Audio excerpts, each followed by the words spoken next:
everyone. Welcome to Pit Stops and Podium, the RevPartners podcast, where we talk to execs who have competed and won, taking their companies from high growth to high scale.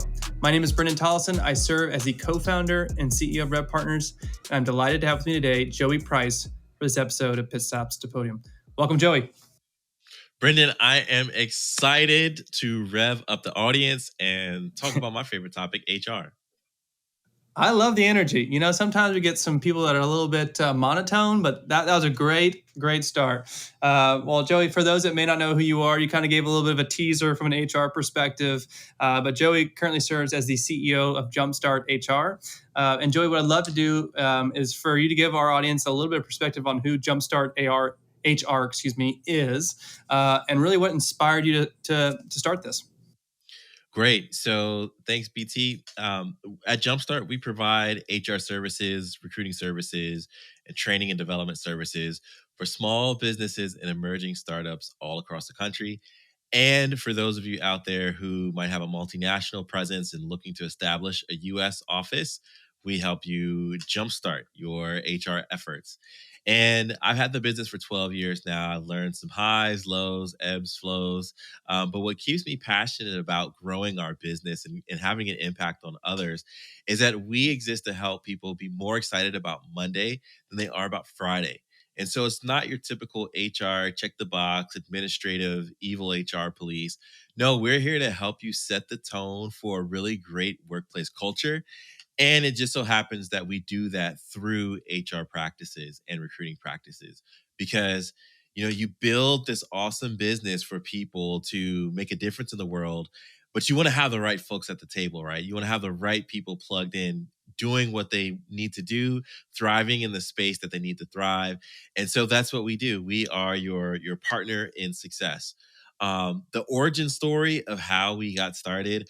I'm an HR practitioner by trade. So I studied kinesiology in undergrad. That was my college major, which is exercise science. And somewhere about my junior year, I realized I was like, "Hey, I don't want to tape up athletes for the rest of my life. I've got to pivot here. Something's got to change." But I committed to finishing my undergrad degree, and somewhere along the way, someone said, "Hey, you want to make a difference. You want to help people grow. You want to do that in a corporate environment."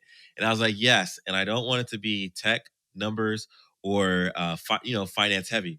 And they said, "You should think about HR." And so I said, "Okay, great. What's that?"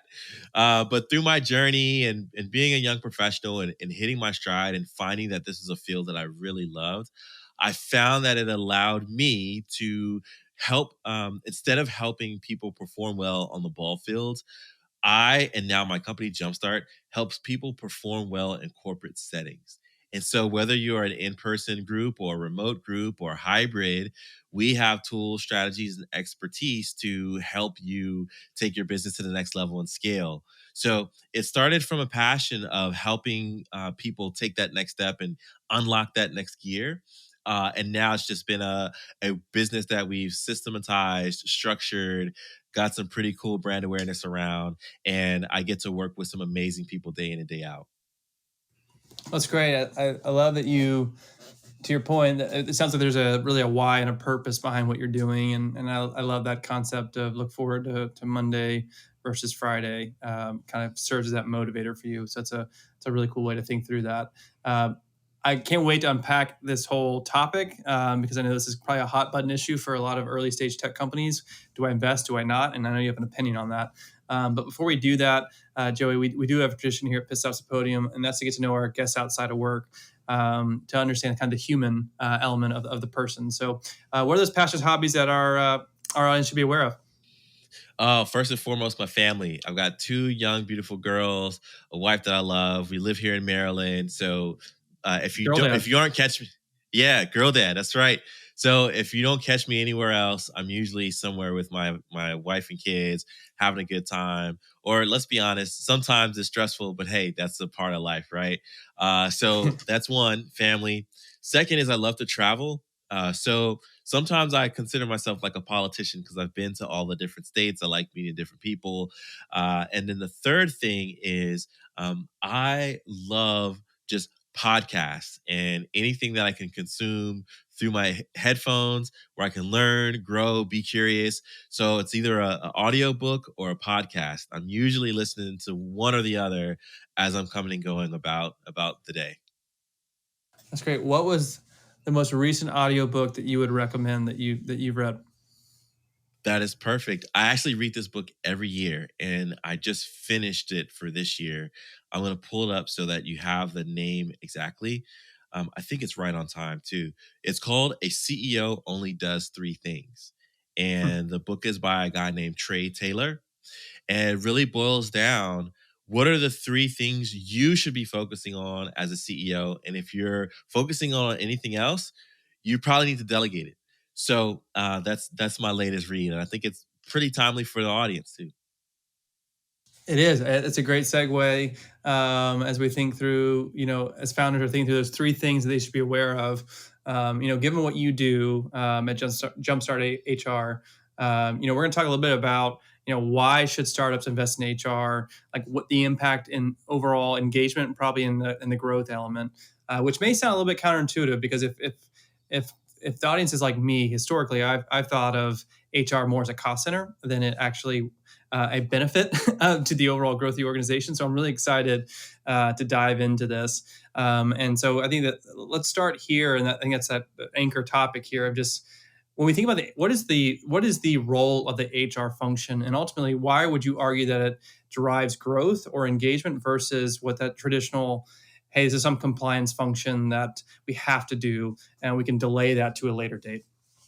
So, Brendan, I love that you asked the question about the role of the HR function because so often we've historically thought that HR is a department. There are people that are siloed and they only do their HR things and only they know the impact that they're having in the business. And some would argue maybe they're not because who's to say if they're effective in that siloed space? But when you think of an HR function, it's how you leverage the business to be successful. So HR should function well in an organization by identifying the standards by which you hire, identifying the standards by which you retain and hold people accountable to performance, the culture and the rules of the road, benefits and compensation. And it doesn't have to rely just on a department. Managers have HR functions. And those functions exist by way of rules of the road, setting culture, holding people accountable, rewards, recognition. Employees have an HR function by being good team members, showing up on time, living by the values and the standards that are set by the CEO, leadership team, et cetera, et cetera. So if we think about it as a function, everyone plays a part in making sure that HR is a success in the same way that everyone plays a role in revenue, everyone plays a role in cybersecurity, everyone can play a role in promotion, marketing, brand awareness. It's not about siloing HR in a department, but sharing the duty and obligation and encouragement around being a really great place to work. I like that. It's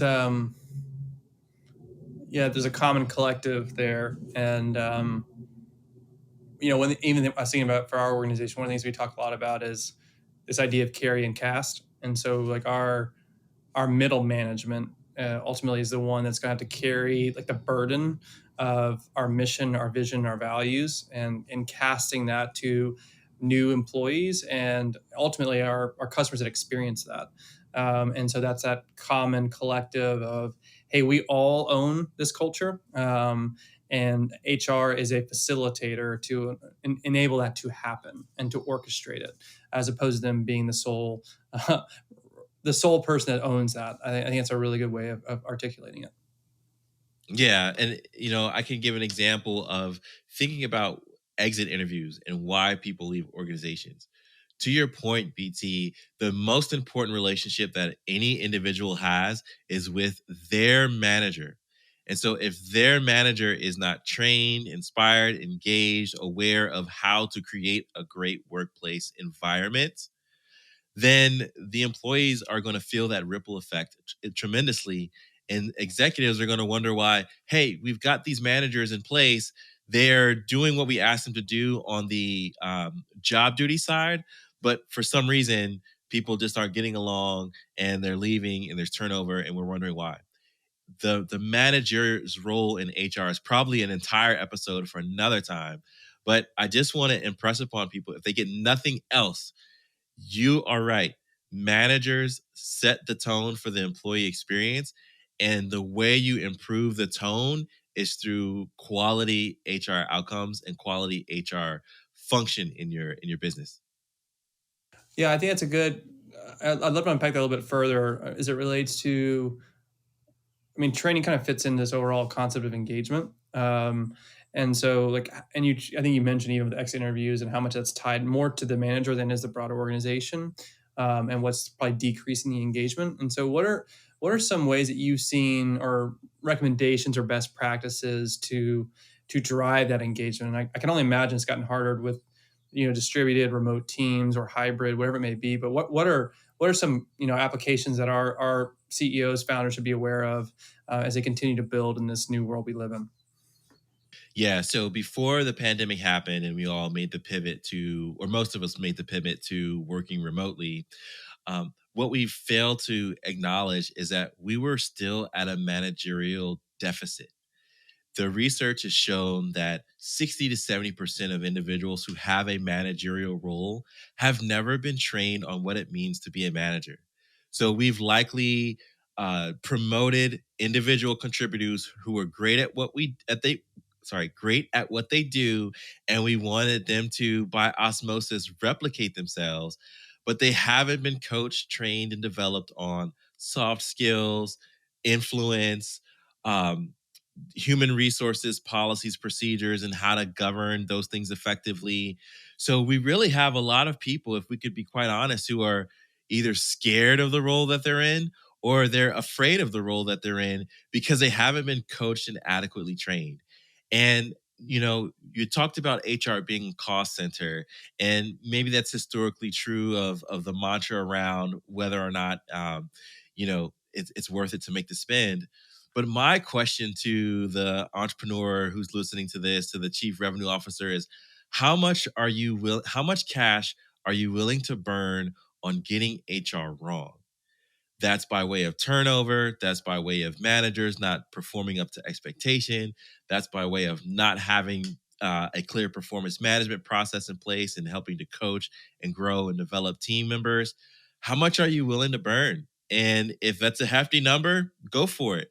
But if you want to reel that in and have some controlled spend on your HR outcomes, you should get some coaching and advising in the room.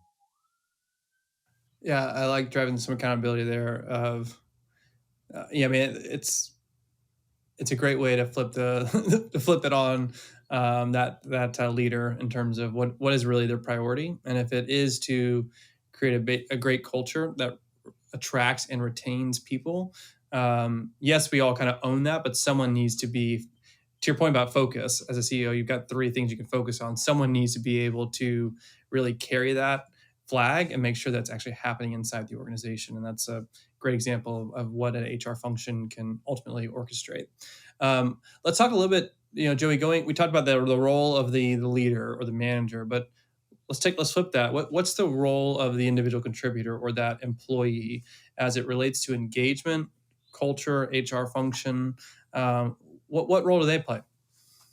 Yeah, so I started this talk by talking about how I'm more excited about people being excited about Monday than they are about Friday, and so that's helping to love jobs. But many people show up to their job and have a consumer mindset as opposed to an owner mindset, and there are books about this. But really, in low engagement organizations, the consumer mindset is I'm clocking in, I'm completing deliverables, I'm getting my check, I'm going home, or I'm unplugging if I'm already at home.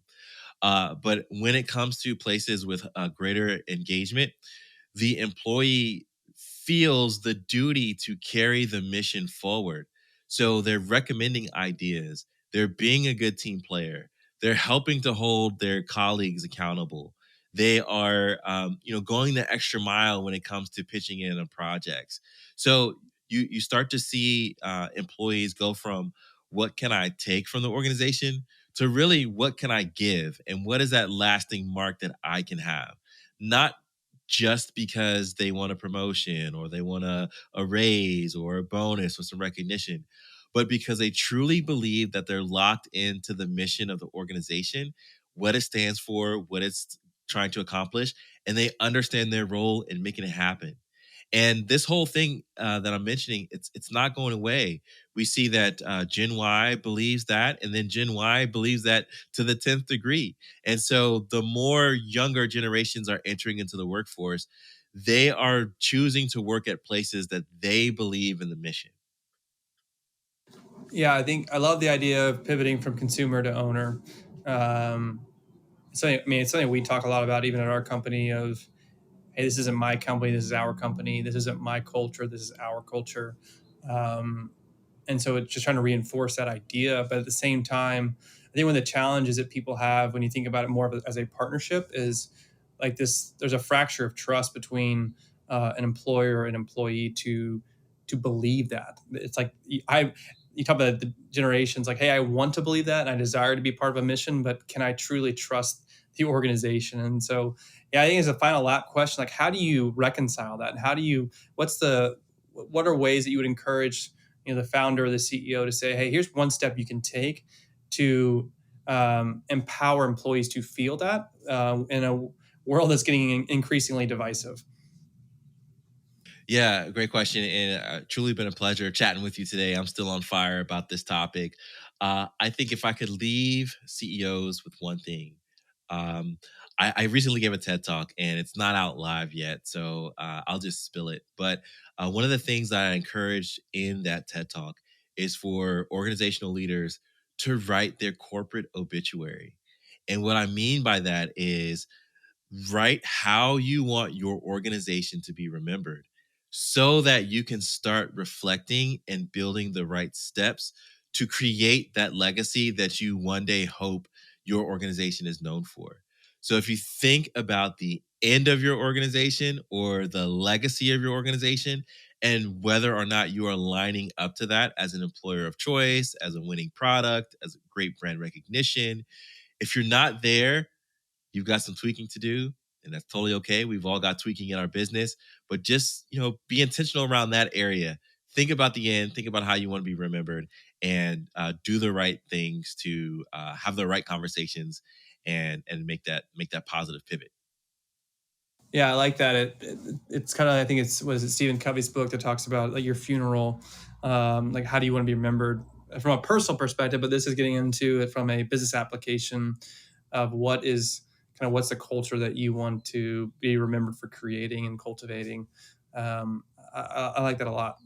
So I'll have to look out for that TED Talk when it comes out. So, Joey, I really appreciate the time and the opportunity to learn more about your story and how you work with companies to really help them think through the importance and the value of having this in place sooner rather than later.